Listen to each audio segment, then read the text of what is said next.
Oscar BEVIS, IFL TV, proudly sponsored by BoxNation here in San Diego, California, with Mr. Eddie Hearn, or Eddie Hills. We saw a bit of him yesterday. How are you, Ed?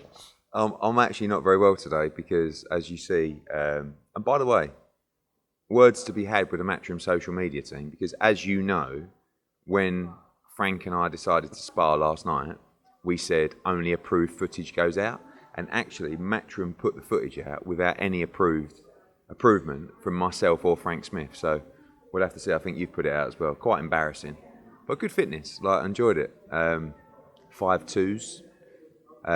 As you know, I'm quite overweight, but Frank made me look incredibly athletic. People have said that there was a big weight difference. There actually wasn't. It's just Frank's a lot shorter. No, I enjoyed it. It was good. Do you know what? I actually think I know, because I read the comments this morning, you were getting a lot of positive comments, actually. It's you quite were. embarrassing. We were laughing about it. Someone said yesterday, how unique is it that you've got a chairman of a company and the CEO having a 5-round body spar? But that's the kind of business that we operate. It's a family business, and we had all the team there last night, as you saw. You know, you were there, and we like to have fun. We don't take ourselves too seriously. So I think a lot of people, don't put that out. That's not really the right corporate look. We're not that type of business. We're a very solid family business of people that like to have fun, like to work hard, and don't take themselves too seriously. And it was a good laugh. Although I'm very sore today, the finger's absolutely. I was going to say your finger was in an ice bucket in the hotel lobby, and all over the place. And I was turning my body when Frank was throwing. He was hitting me around the hips, the bum, everything. So a bit sore today. I was going to say, just one more thing on this. We were sitting around having a drink after, and everyone was saying this is how disputes should be solved in the workplace. And I think it got to a point where people were just kind of edging who they had been annoyed by in the last few months ago, and let's just have it out in the gym. Frank's chirpy, you know what he's like. So he sort of says to me yesterday, come on, let's do a bit of sparring tonight. I'm like, no, leave it. But I'm trying to make, I set myself a target of 110 kilos by the weigh-in tomorrow. This was about 3 months ago. And I'm 111.2 kilos, which worryingly is 17 and a half stone. So yeah, I've got 1.2 kilos to lose before the weigh-in tomorrow. Is it going to be sweatsuit, bath, treadmill? Yeah, it will be tonight. But it's good to have targets, because otherwise you just end up being obese, which I was actually, but I'm just sort of semi-obese now. Well, I'll tell you what, if we can film your way, and that will probably do the most numbers. We'll start with yesterday. We had the Canelo press conference. Obviously, we spoke. You binned me off after 2 minutes. I don't know if you put that out. It wasn't even 2 minutes. It was literally 30 seconds. Did you not put that out? Right, okay. For those of you who don't know, we started this interview yesterday, and Oscar had the cheek to say to me, I'll just let you know, if Canelo comes over, I'm going to have to ask you to sort of step out. And he came over, and we stepped out, and we've done 2 minutes. So you've been chasing me around for the last 24 hours or less. Was that my punishment, being ignored when I was saying, look, Ed, can you just give me... What gives you the right to think that Canelo Alvarez is a bigger deal than me? Come on. You're the one who tells me he is. You're the one who tells us he's the star. He's a legend. So yeah, we had the press conference yesterday. Obviously, we've spoken about the deal and whatnot, but just to sort of get him and Bivol face to face and get all the media there as well. And you can see how much of a star he is when every single person just wants their little bit on camera from him. Even if it's one question, one sentence, you can just see what sort of a power he is. Yeah, especially when we're in San Diego. I mean, normally you do a presser in Los Angeles, New York, where there's sort of a lot of central hub of media there. But obviously with the show here this week and with Canelo being in San Diego, we did it here. Beautiful location, incredible turnout. He's the biggest star in the sport by a mile. And it's a really good fight. Now, when you look at Dimitri Bivol, you see a fresh fighter and a very talented, motivated fighter. And I think it's going to be a really, really difficult fight for him. But Canelo's up for it, of course. Eddie Reynoso's up for it. And I can't wait for May the 7th. T-Mobile Arena in Las Vegas. Although I've been co-promoter of events in T-Mobile before, I've never been the lead promoter in the T-Mobile. I've done Mandalay Bay, I've done MGM Grand with Haney. But T-Mobile debut for us, and Cinco de Mayo weekend. And we're going to blow the absolute roof off Las Vegas that weekend and really go to town on the promotion. And very lucky people to be involved with Canelo Alvarez.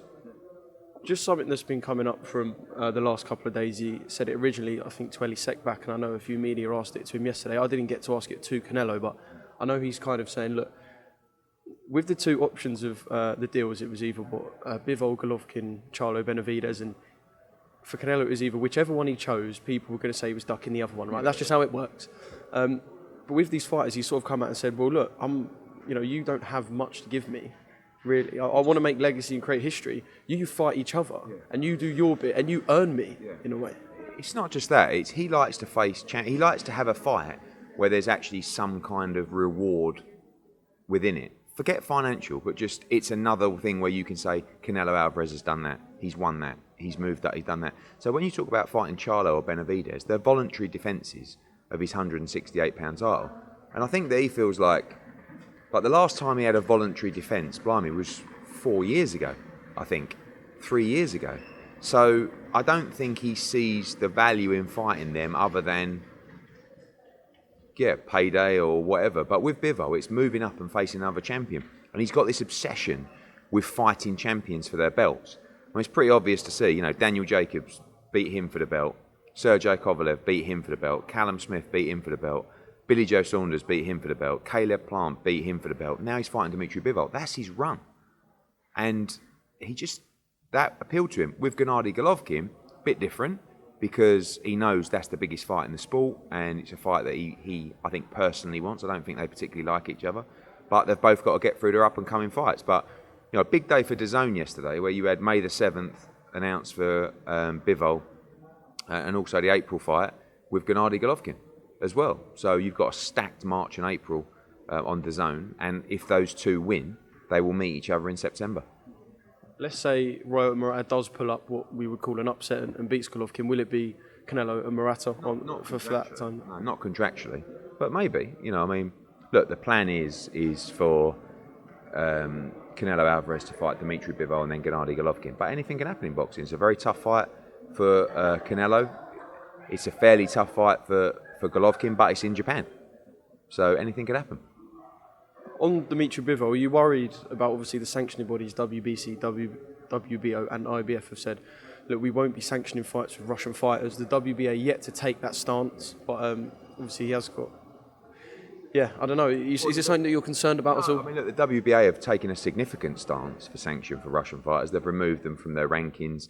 You're not allowed flags, you're not allowed anthems, all this stuff. But they haven't stripped champions, if you like, yet. Do you feel like that's a better decision than what the other governing bodies have done? You can't really win either way, Oscar, because personally, knowing individuals like Dimitri Bivol, who I've known for 4 or 5 years, and he's worked all his life for this moment, and he lives in America pretty much. He's obviously got a visa, he trains over here.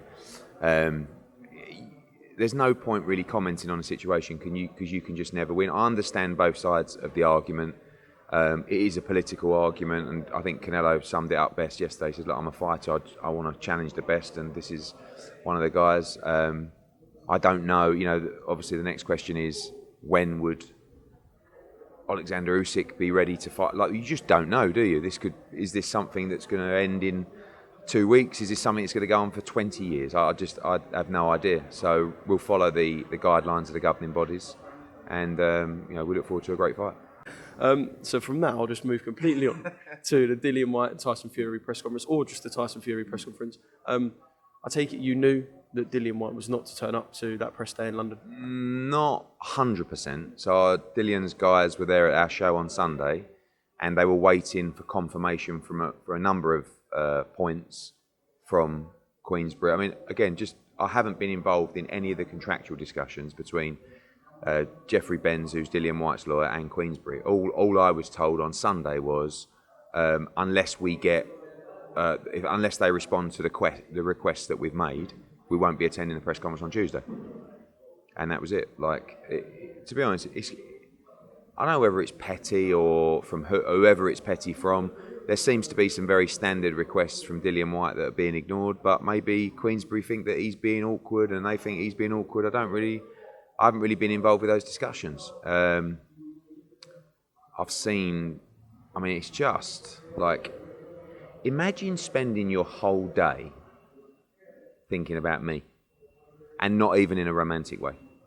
You know what I mean? I watch these people, and it's like, I saw the clip on, I think it's Instagram, IFL, Frank Warren responds furiously, and I'm looking at him, and he's got all these notes that he's reading off, like on his desk, and I'm just thinking, there has to be more to life than worrying about Eddie Hearn.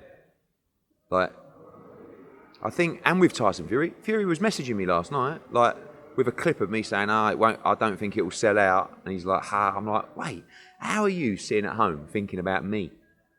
So I just feel like I should be more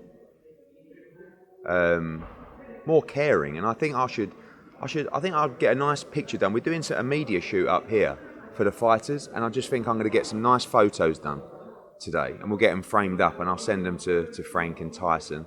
And I just think if I can put them in their front room, it'd be nice, and then they won't, they could just look at that rather than, if it's a nice smile, maybe a little sultry one, cheeky little smile, maybe they'll look at it with a bit more of a warmer heart. But it's just interview after interview. I mean, it was just like the Eddie Hearn show yesterday. I'm thinking, you've got a fight to sell.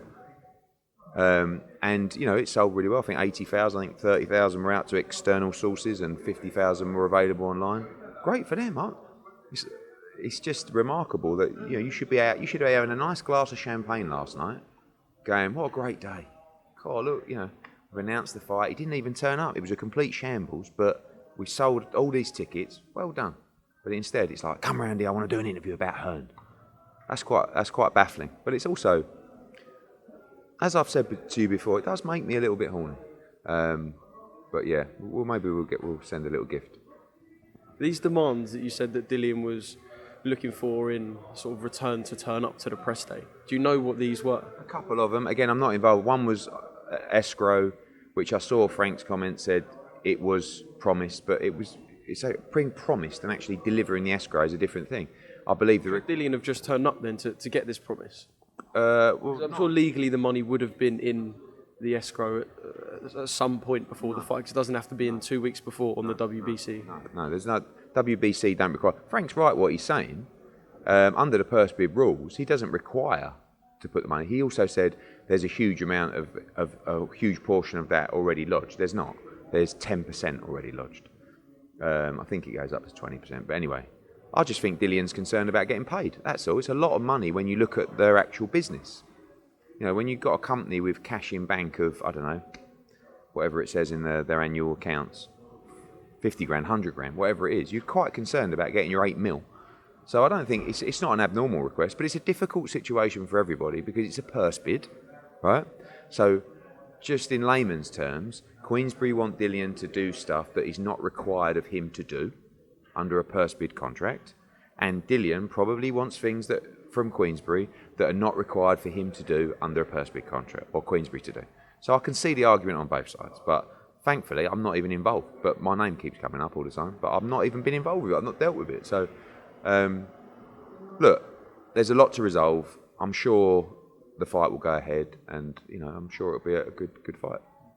I mean, the WBC do have capabilities, is what Frank was saying, to fine Dillian, I suppose, or deduct something from Dillian's purse if he isn't to take out these media duties as well. So something that I suppose you're aware of.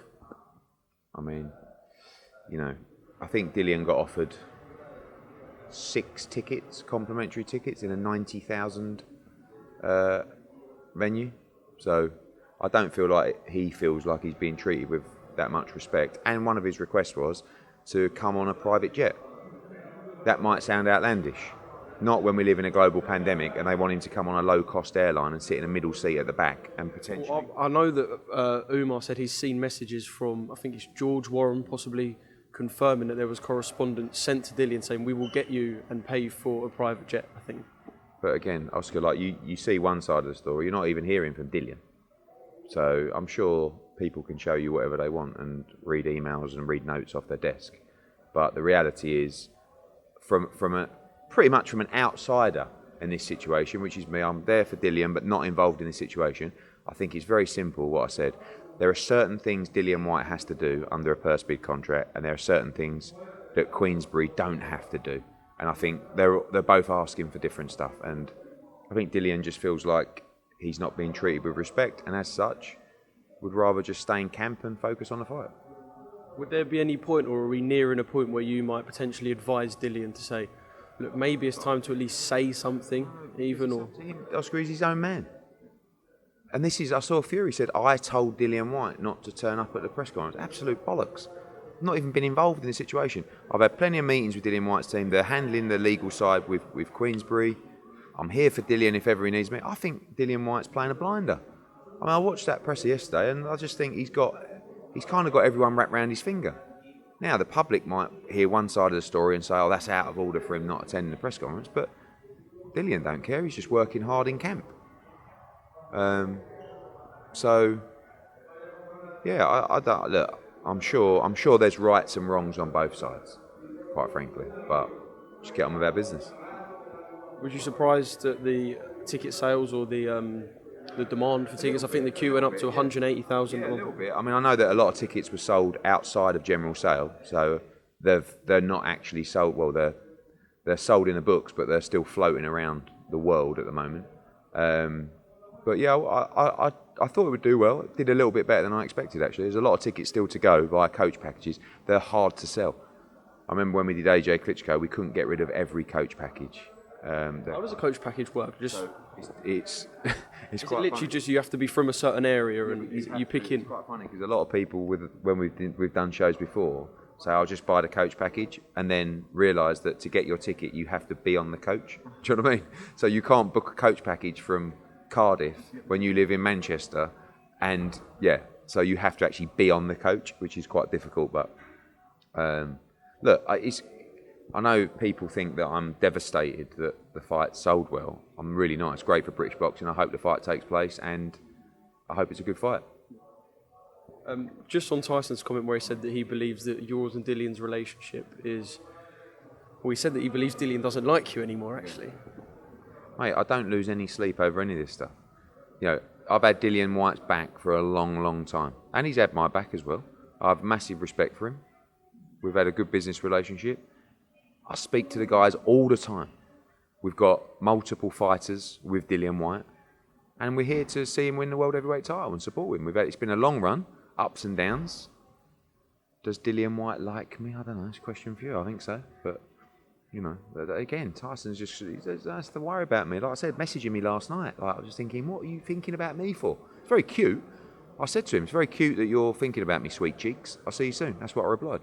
When was the last time previous to that Tyson had messaged you, or you'd had any sort of conversation over message? Calls now and again, like missed calls when he's out and about. And out as in like he thinks, you know what, I'm just going to ring Eddie for a laugh here. Probably, yeah. I think there was once we was at Chisora in London recently, and I saw him in Vegas in his hotel, didn't I? But listen, I actually like Tyson Fury. I don't mind him at all. I think he's a lot different in person than what you see on social media. A lot different. And he's actually a very knowledgeable boxing head as well. And last time I was with him, he actually went for our entire stable talking about so he knows his stuff. So yeah, I have no problem with him. But I do find it funny that they think of me when I'm just over here minding my own business, doing Canelo Alvarez. Like he sent me that video, and I just replied with the head-to-head from Canelo. So I'm busy at the moment, mate. Sorry. And yeah, it's all good. I think all this stuff's good for boxing. Honestly, it's just talking points. It's controversy. It's getting people excited, giving people opinions, and yeah, I think it's good. Will you and Frank turn up to any fight week? And no, I mean Frank Smith. Yeah, will you and Frank Smith turn up to any fight week sort of press stuff? I mean, one is. We talked about the presser last week. Obviously, if the presser was yesterday, I couldn't have been there.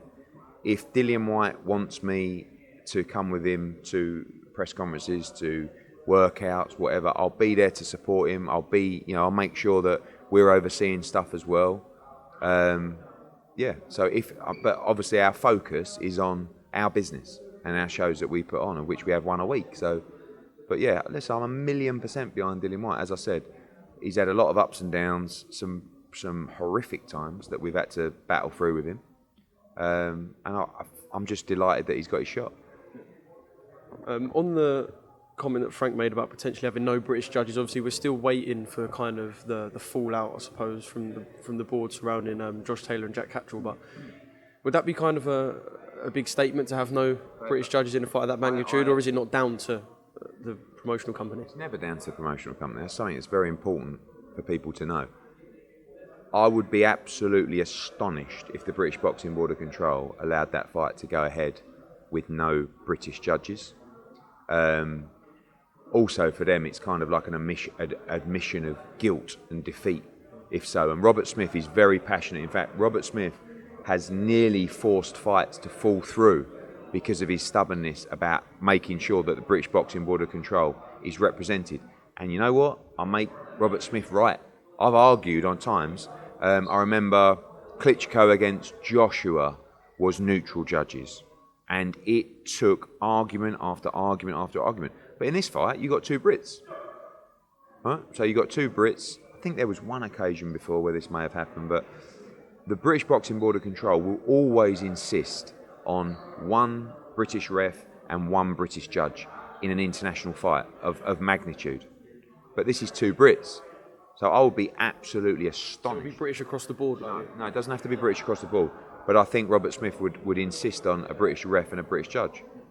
And do you know what? I actually agree with him. Like, I think I've argued before about, I can't remember the fight. Like, Froch Groves, I think, was one fight where George Groves did not want any British officials. Obviously, he felt he was hard done by Harold Foster. I can't remember if that was the case or not in that fight. But anyway, he felt that, you know, and that was two Brits. And I remember arguing with his lawyer saying, I think this is wrong. You've got two Brits and you're saying you don't want a British judge. But sometimes people feel that they have opinions on fighters, subconscious opinions on fighters, before the first bell's even gone. So what I mean by that is, if you think that, you know, maybe you've watched a fighter for a long time and you actually don't like that fighter's style, but yet you're judging a fight with him. Do you understand? Yeah. It's not that the judge saying, oh, I don't like this guy, I'm going to score every round against him. But if you've got an opinion on someone, just like in a jury, that will affect your decision versus a complete non-biased neutral who might not have even watched that fight before or has never met him, nothing. So, yeah. But Tyson Fury doesn't have a British Boxing Board of Control licence. So maybe his argument is, I'm a foreign fighter, I'm not a British fighter. I don't know. Picking this back up with Eddie Hearn, Ed, just on the situation with Alexander Usyk, obviously something that, and I won't try and sound like I've got brain cells, like we said earlier, but something you kind of have to be, you have to skirt around a little bit and try and be, what's the word I'm looking for? Compassionate, that's the word. Be compassionate. Obviously, Alexander Usyk's going through something right now which, you know, he's in his country fighting conflict, essentially. But Anthony Joshua has a career that he will want to get on with meanwhile, so situationally, where could we be with that right now? I think it's very early to say. You know, I don't feel like it's the right time to start calling Alex Krasuk and Aegis saying that what's going on, we want to know what's happening with our career. Obviously, it's a very emotional, personal time for Alexander and the people of Ukraine, and, you know, all our thoughts are with them.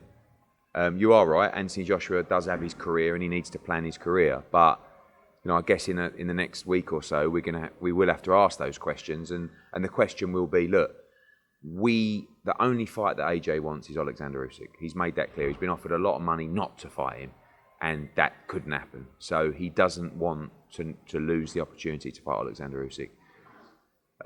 But he needs to fight, and he needs to fight in May or June. So if Usyk's not available in May or June, then we will look to have an interim bout and postpone the contractual obligation of the rematch, because that's what AJ wants. So, and I don't think there'd be an issue with that as well. Alex Krasuk, it's a very unique situation. Do you know what I mean? And it's one that we've never faced before. So you're right. You know, I was right. Compassion is important in this situation, but we have to also look after the best interests of Anthony Joshua and plan his future whilst also understanding the situation. And I guess that situation is, will you be ready for end of May, early June? If you're not, are you happy for us to extend that to September and we fight in May? You know, I think a lot of this stuff we just don't know, do we? What the next few weeks hold. And if Anthony Joshua is to have an interim fight, this will be a fight where there will be no belts involved. Alexander Usyk will keep the belts despite what's going on. Yeah, absolutely. It would be an interim bout against a ranked heavyweight, and then move on to challenge Usyk for the World Championship belts after. Right, Eddie, one more thing. Any Conor Benn fight news dropping this week? No, I've been talking to Brook and his dad and stuff like that, and I won't go into it too much, but, you know, we've made them a significant offer. to fight Conor Benn. I think with Kell, if he fights again, he should and would do it sooner rather than later. Once he starts enjoying himself and relaxing and the weight goes back on, it becomes more of a mission where right now he looks $1 million. He'd be ready to fight in June. But I think at the same time, it's going to take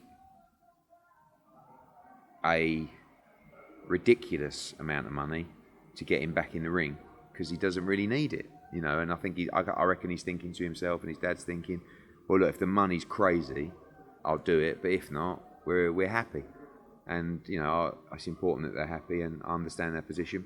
For us, we just tried to say, look, if you're ready to go in June, we'll hold our April 16 fight, but that doesn't look to be the case. Looks like we'll progress with April 16, and we'll carry on the talks with Kell, and hopefully we can find some middle ground and make the fight in September, October, or something like that. We'd love to make the fight. It's the only fight for Kell Brook that it avoids him moving up to middleweight or fighting a big American name. It's a big British fight, and hopefully we can get it made. But I also understand Kell's position. He's had a good career and a right touch, and if he wants to walk away, I hope he's happy as Larry. Speaking to people on the Okoli fight week and asking them sort of their thoughts on Amir and Kell, I expected most people to say, look, I want to see Amir hang him up. They did. I was kind of shocked by how many people said the same about Kell. It was kind of, it will never get better for him than this. This is the right way to sign out. You're shocked as well at that? I'm not just saying that he should fight Conor Benn because I want to make that fight, but normally you hang up the gloves when you look like you're sort of, and before the fight, I thought both of them should hang up the gloves. But I actually thought Kell looked physically great. But look, sometimes you can have one fight too many. But I know Kell Brook thinks he can beat Conor Benn. So that will be the lure, not go up. Like Kell's probably thinking, do I really want to go up to middleweight and fight Eubank? Imagine losing to Eubank up at middleweight. Like, I've just beat Amir Khan. So that would be a great way to bow out, just like Froch when he beat Groves.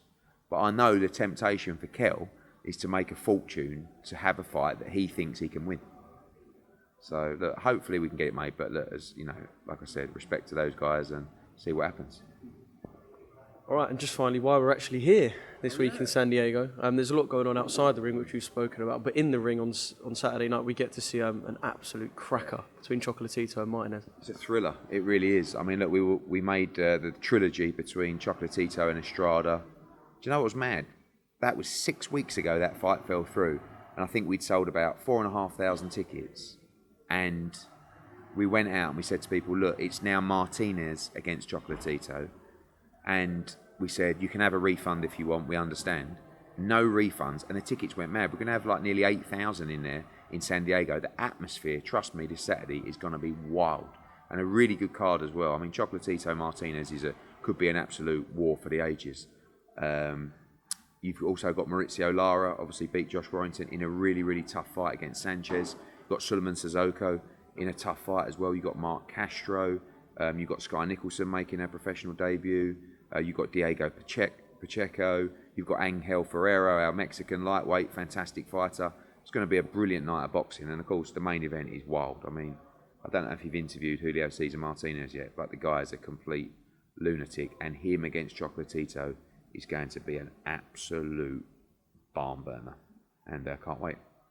Yeah, he was a lunatic in New Hampshire. When it sort of didn't go as well and we had the whole thing in the ring, he was just screaming backstage. Obviously, we love Estrada, and him and Chocolatito have given us two great fights. But with what we've got now, and as we get nearer, I know you kind of get caught up in the hype as well. Could you say perhaps it's turned out to be a better fight, potentially, with Chocolatito and Martinez? It's hard to say that, because the second fight was the best fight I've ever seen between Estrada and Chocolatito. This is a more intriguing fight. This is a more thrilling fight. And I don't know whether Julio Cesar Martinez is going to flatten Chocolatito in 2 rounds, or he's going to get schooled and stopped. It honestly could be either. But this is part of a big run now. Obviously this weekend, next week in Nottingham is going to be absolutely wild. Michael Conlan against Lee Wood. Can't wait for the build up to that fight. And then of course Mickinson gets his chance in LA against Virgil Ortiz. And then we've got Warrington against Martinez, which will be 10,000 in Leeds, which will be mental. So big run coming up. And now of course April with Taylor Serrano, Gennady Golovkin. Looks like Conor Benn April 16. And then going into May with Bivol and Canelo and hopefully AJ as well in May. So big run, but this is a brilliant card, brilliant fight this Saturday, and next week in Nottingham is going to be brilliant as well. Right, Eddie, thanks for giving me some of your time. Anything else you'd like to add at the end of that? All good. We'll catch up probably after the weigh-in, eh? Brilliant. Cheers, mate.